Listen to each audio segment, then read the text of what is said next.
Hello मित्रांनो, MRMCQ मध्ये तुमचं स्वागत आहे। चॅनलला सबस्क्राइब करा आणि बाजूचं बेल आयकॉन पण प्रेस करा, जेणेकरून तुम्हाला नवनवीन अपडेट आपल्या चॅनलकडून मिळत जातील। मित्रांनो, कॉलेजेस कोड कुठे मिळतात, तुम्हाला हे कसे सर्च करायचं आहे याबद्दल आणि त्याचबरोबर तुमचे डॉक्युमेंट व्हेरिफिकेशन, ई व्हेरिफिकेशन जे आहे बीएडच्या ऍडमिशनसाठी तेच, आणि त्यासोबत तुमचे ऑप्शन फॉर्म जे आहे ते कधी फिल सुरू होईल याबद्दल मी या व्हिडिओमध्ये तुम्हाला सगळी माहिती देणार आहे। तर चॅनलला सबस्क्राइब करा आणि व्हिडिओला लाईक करा, कमेंट करा, कारण की तुम्हाला काय प्रॉब्लेम आला तर व्हिडिओमध्ये सांगा। तर मी सगळी काही माहिती सविस्तर सांगणार आहे, कशा पद्धतीने पाहायचं आहे त्यासाठी। तर सर्वात प्रथम बघू आपण डॉक्युमेंट व्हेरिफिकेशनचं। सर्वात प्रथम तुम्हाला या महा सीईटीच्या पोर्टलवरती सर्वात प्रथम तुम्हाला याच्या मेन पोर्टलवरती याची लिंक पण मी तुम्हाला डिस्क्रिप्शन मध्ये देऊन ठेवील, आणि त्याचबरोबर तुम्हाला या लिंक वरती आल्यानंतर बीएड वरती क्लिक करायचं आहे आणि बीएड वरती क्लिक केल्यानंतर तुम्हाला इथे लॉग इन बटन आहे, लॉग इन बटनावरती क्लिक करून तुमचा लॉग इन आयडी टाकून तुम्हाला लॉग इन करायचं आहे। लॉग इन केल्यानंतर तुम्हाला सर्वात प्रथम डॉक्युमेंट व्हेरिफिकेशन जर झाला असेल तर व्हेरीफाय म्हणून येईल, जर झालं नसेल तर तुम्हाला इथे चेक डॉक्युमेंट व्हेरीफाय स्टेटस असं तुम्हाला दिसायला लागेल।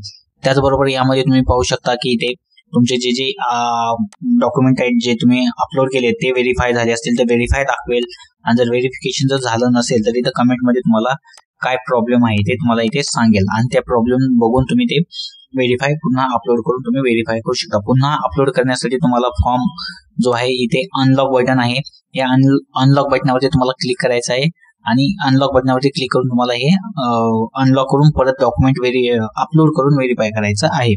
त्याचबरोबर तुम्हाला मी सांगेल याच व्हिडिओमध्ये तो की कॉलेजेस सर्च कसं करायचं याबद्दल पण मी तुम्हाला म्हटलं ना, कॉलेजेस सर्च क्लिक केल्यानंतर तुमचे सगळेच्या सगळे कॉलेजेस जे आहेत ते तुमचे कॉलेजेस सर्च होऊन जातात।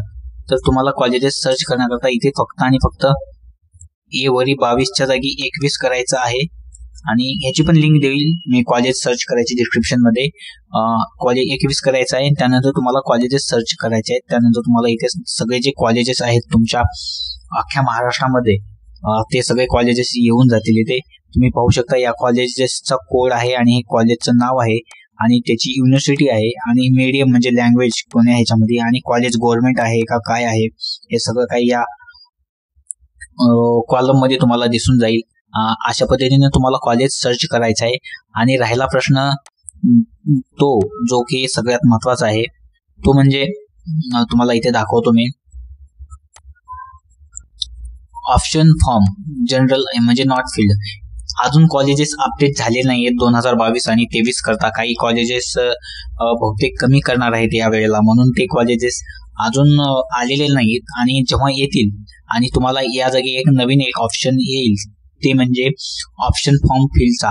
तो ऑप्शन फॉर्म फिलचा जेव्हा येईल त्यानंतर तुम्हाला एकानंतर एक तुम्हाला ऑप्शन फॉर्म फिल करायचे, तेव्हा मी एक नवीन व्हिडिओ बनवेल। त्याकरता तुम्हाला आता चॅनलला सबस्क्राइब करून ठेवावं लागेल। त्याकरता तुम्ही चॅनलला सबस्क्राइब करा आणि बाजूचा बेल आयकॉन प्रेस करा, कारण की जेव्हा मी व्हिडिओ टाकेल तेव्हा तो त्याच वेळेला तुम्हाला अपडेट मिळून जाईल।